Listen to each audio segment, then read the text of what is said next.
Welcome back, beloved history seekers, to the most profound and mysterious files of the past.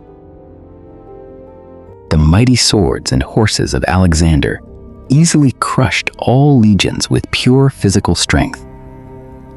But what would happen if the enemy used mathematical wisdom to forge superior weapons? And why did the glorious conqueror of half the world collapse in deep pain at 32?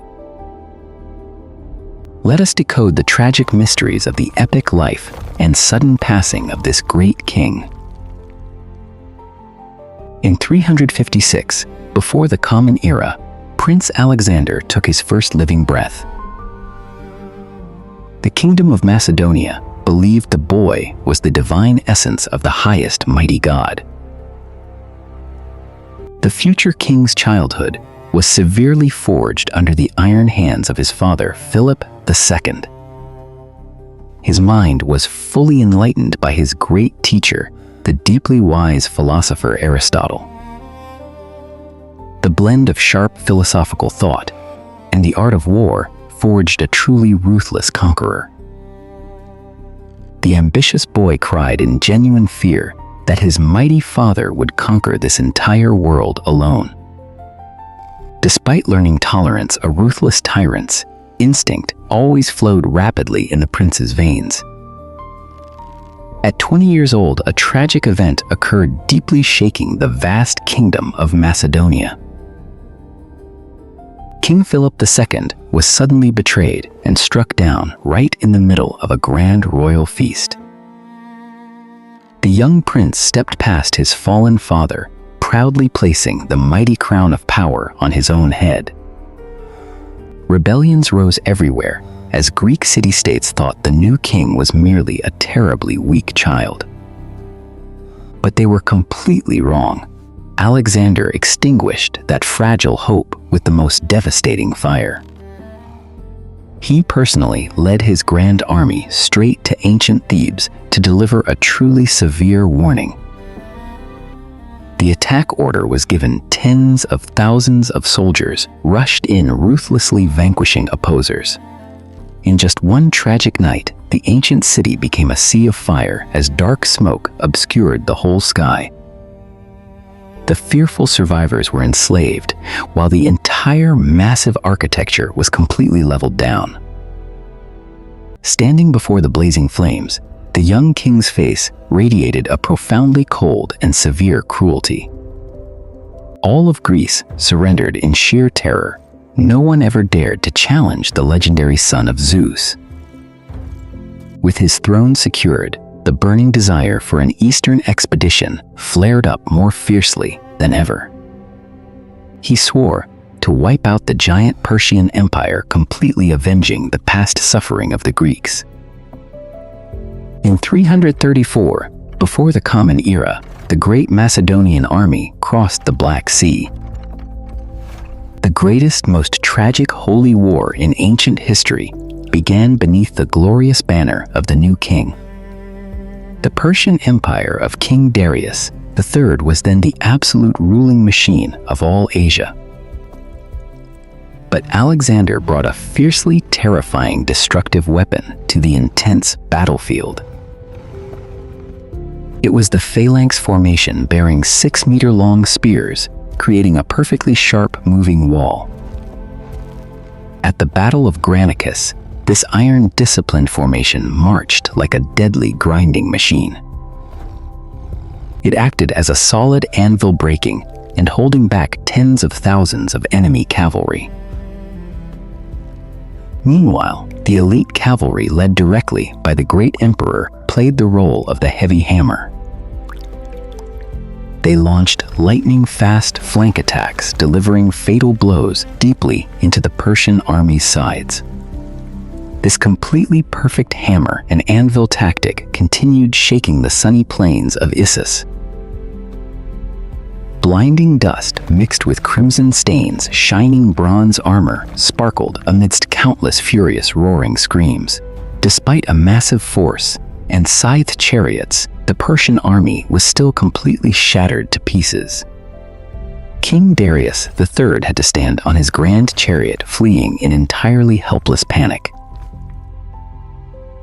The peak was the Battle of Gaugamela, when he bravely faced a gigantic army of thousands. With a brilliant geometric move, he tore apart the center formation in just a quick heartbeat. The conqueror in a red cloak swung his elegant sword, fiercely piercing through all defensive lines. The centuries-old Achaemenid Empire crumbled fully beneath the heavy hooves of war horses. The grand amount of gold and treasures acquired deeply shocked the entire global economy forever. From a humble king of a mountainous land, he had now become the absolute lord of all Asia. If you were in the intensely dangerous and fragile position of Darius, would you run away? Or would you firmly stand and fight to protect the glorious pride of your magnificent dynasty? The total ruin of Persia could not satisfy the ambition of the megalomaniac king. Wearing a crown and purple silk, he forced all his generals to bow to him like a living god. This arrogant act deepened the smoldering conflict with brothers who once fought bravely side by side. Despite the internal fractures, the grand war machine fiercely continued to reach the very bitter end.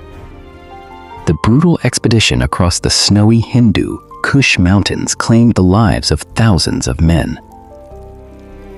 In 326 before the Common Era, they entered the dense Hydaspes river woods. Right here, the mighty army had to face the most terrifying nightmare of the ancient world. The Indian Lord Porus brought a herd of armored war elephants, acting like sentient epic tanks. Under pouring rain, the furious roars of elephants completely drowned out the booming thunderclaps. The invincible phalanx was crushed for the first time under heavily armored and crimson tusks.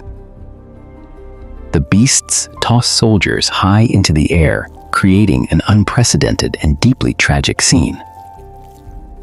Alexander rushed into life and death, his deeply scratched bronze chest armor fully covered in mud. Although winning through pure cunning, the tragic casualties of the Greek army were beyond belief. Fallen men and mighty beasts piled up along the river, turning grand glory into a nightmare. This severe psychological shock was the absolute final straw for his fiercely loyal soldiers. When the commanding king ordered to march on, a terrifying silence covered the entire force. Tens of thousands planted spears in mud, discarded armor, and absolutely refused to move. Their scarred and haggard faces gleamed with deep despair, heavily mixed with stubborn rebellion. Standing in the rain, the Lord of Asia was stunned in extreme anger and complete helplessness. He locked himself in a tent for 3 long days and nights, roaring loudly like a bitter lion. For the very first time, the invincible conqueror was defeated by his own mighty army. Forced to turn back, he led his grand army on a harsh journey across the unforgiving desert. The blazing thirst claimed far more soldiers' lives than any epic battle they had ever fought before. Upon returning to Babylon, the great emperor's spirit was broken and highly paranoid. A dark, stifling atmosphere engulfed the most glorious palace in all of Mesopotamia. To forget his defeat, he deeply drowned himself in decadent wine parties throughout day and night. He forced soldiers to wed Persian wives to fulfill his grand dream of cultural assimilation. This action further fueled intense dissatisfaction in the eyes of his closest loyal generals. In June of 323, an unprecedented tragedy struck the city of Babylon. After a drunken night, the Lord suddenly collapsed, falling into a highly intense and raging fever. A 10-day illness completely wore down the strong body of the once truly invincible warrior.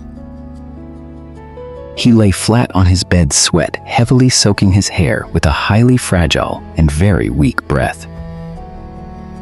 His once proud eyes now clouded over, staring hopelessly into the completely empty and dark void. Modern science believes he suffered from malaria or bacterial typhoid infection. But history always holds a very dark theory about a lethal cup of deeply poisoned wine. Was it a vicious plot from the very generals standing closely around his majestic deathbed? Near the end, the generals leaned in closely to ask who would be the one to inherit the throne. Dropping the royal seal, he used all his strength to whisper a deeply tragic final testament. To the strongest, he said. That chilling phrase opened an era of brutal and endless conflicts. At 32, the heart of the son of Zeus stopped beating, leaving behind an enormous empire. The bright light of the Greek torch went out, and a massive storm poured down upon the entire world. Alexander's great empire instantly crumbled after the final breath left his mortal body. Do you think he was a great hero or a paranoid tyrant? Please share your thoughts below. If you found this video fascinating, do not forget to like, share, and subscribe to our channel.